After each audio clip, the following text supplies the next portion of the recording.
group of 22 leading scientists and academics have signed an open letter calling on the government to abolish social distancing and lockdown restrictions for good in June. This weekend, of course, saw thousands once again take to the streets in London to protest the current measures. Yeah, so with much lower infection and death rates and a large proportion of the country already vaccinated, should June be the last we ever see of lockdown? Joining us from Edinburgh is Professor Devi Sridhar, and from South London is Professor of Oncology Angus Dalgleish, who is one of those who signed the letter, and also joining us, founder of Punch Pubs, hospitality entrepreneur Hugh Osmond, who joins us from South Oxford.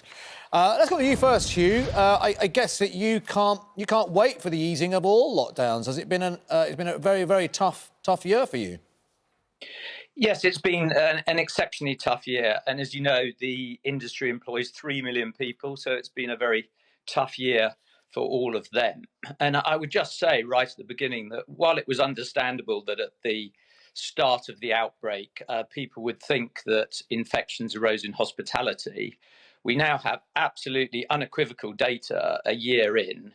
And Ms Sridhar will know this very well because some of the best data comes from Public Health Scotland, that actually the vast majority of severe infections originates within hospitals and not within hospitality. And in fact, through the whole period, very few severe infections have arisen in hospitality, and most of the severe infections have arisen within hospitals themselves and then sometimes spread into the community. So throughout this epidemic, hospitality has been a scapegoat and not actually the cause of the major infections. So we feel very bitter about this. Employees feel bitter about this, and now we've got all those vulnerable groups within hospitals vaccinated and in care homes. Infections have fallen, and we think we should be fully open as soon as possible and never see another lockdown.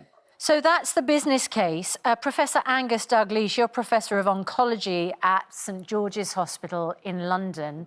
Of course, cancer services have been affected by lockdown as well.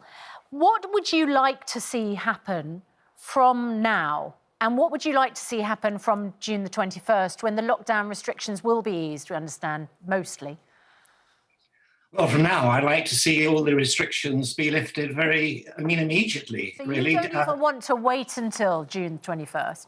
No, I don't see any reason for doing that. And one of the reasons for that is that every day we have these lockdowns, there's more businesses going bust. There's more people, lives are being ruined because of this lockdown. And I speak and see them every day, particularly young people who've had their hopes and aspirations dashed away from them. And that's let alone my own professional capacity, where we've had people who've struggled and carried on with symptoms of cancer, too worried to come in to the hospital to get treatment. And now it's progressed further, and their outlook's even worse.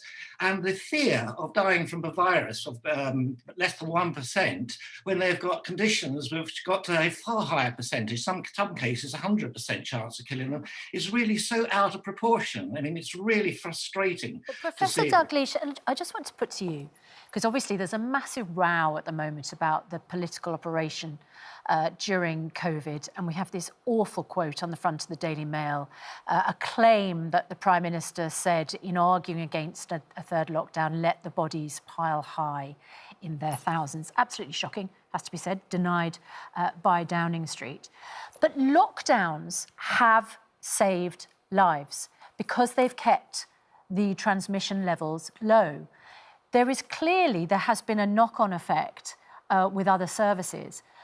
But that means that the other services or the managers probably should have organised services better. I mean, perhaps that's the argument, rather than lockdowns not being implemented. Well, I would totally agree with you on that, on the grounds that I do know places that have handled their services completely differently. They have just done some part of the services focusing on COVID while protecting the rest of the services. Whereas throughout the NHS, you've seen other parts of it where they've just dropped. We've got 4.5 million people now waiting to have something done. We've got tens of thousands of cancer patients who should have been diagnosed and treated with a much better outcome. And I do think that for something that's meant to be a national service, this has been anything but national in the way this has been coped with. And if I could just address a little bit about lockdown, some aspects of lockdown, distancing, etc., preventing the spread of disease, they make perfect sense. But the real thing that makes the difference, the big confusion here, I believe, is that they can't tell the difference between lockdown and quarantine. Quarantine works. I'm not convinced that lockdown does that much. Quarantine, that's what we should have been doing last year. We should have been stopping tens of thousands of people coming into the country every day or week from areas where it was rife. Instead, we were locking down people who already had the virus, making the whole situation worse. So that's something in the future. I think we've got to focus on the fact that quarantine works and lockdown is very dubious. Let's bring in Professor Devi Sridhar. Professor Sridhar, you have talked in the past about quarantine, and you've said about the borders needed to be closed a long time ago. But here we are in a situation where we're using a combination of high vaccine uptake and lockdowns.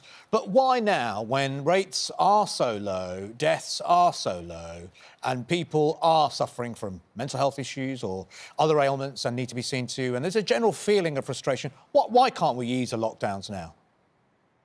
Well, we are easing the lockdown. I mean, today in Scotland, indoor hospitality is open, pubs are back open inside. There is the feeling that the end is in sight. And every week, every few weeks, there are major unlocking taking place. The question now is how much do you accelerate and the risk if you go too fast. We still have a lot of unvaccinated 40-year-olds, 30-year-olds. These are people who are still at risk of serious illness. Just look at India, Peru, Brazil, look around the world. This virus is no joke. And when oxygen runs out, what happens is actually unaffected groups, children, babies, they start dying because there's no oxygen for the kids who have asthma or who have childhood pneumonia issues. So the whole health system collapses. So I find it astonishing that Saturday, while there's anti-lockdown protests in Britain, we're seeing across the world absolute carnage in terms of lives being lost outside hospitals because people can't get care.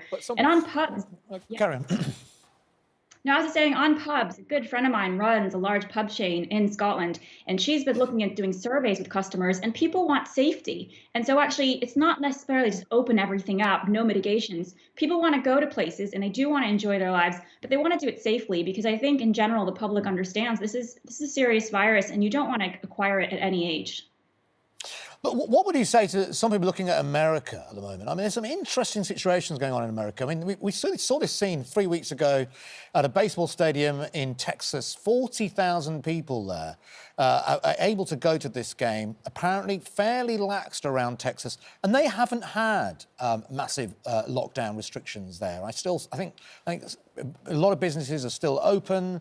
People are allowed to go about their daily lives, and it isn't mandatory to wear a mask, all these kind of things. I mean, and so there's a bit of a difference. There's no consistency, it seems. Whereas, same time in America, we're seeing in California where there are further restrictions, that the rates are higher than they are in Texas. What's going on there?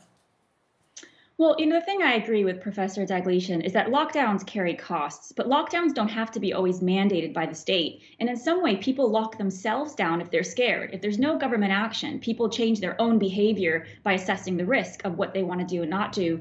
And when I say outdoor sports games, I'm not concerned about, people sitting in a stadium if it's outdoors. What I'm concerned about is how do they get there? Were they taking public transport there? In Texas, probably not. They probably all drove their SUVs there. And so I think we need to look at those are the things we look at, the use of toilets, the use of indoor facilities. Lockdowns are about reducing mixing. Ideally, people would do this voluntarily. It's what Britain tried at the start. It's what Sweden tried. But if voluntarily people can't reduce their mixing, economically they can't, financially they can't, then actually that's where the state has to step in and offer financial support to businesses like pub chains so they can stay alive until we get through the other end of this crisis. All right, all of you, thank you very much indeed.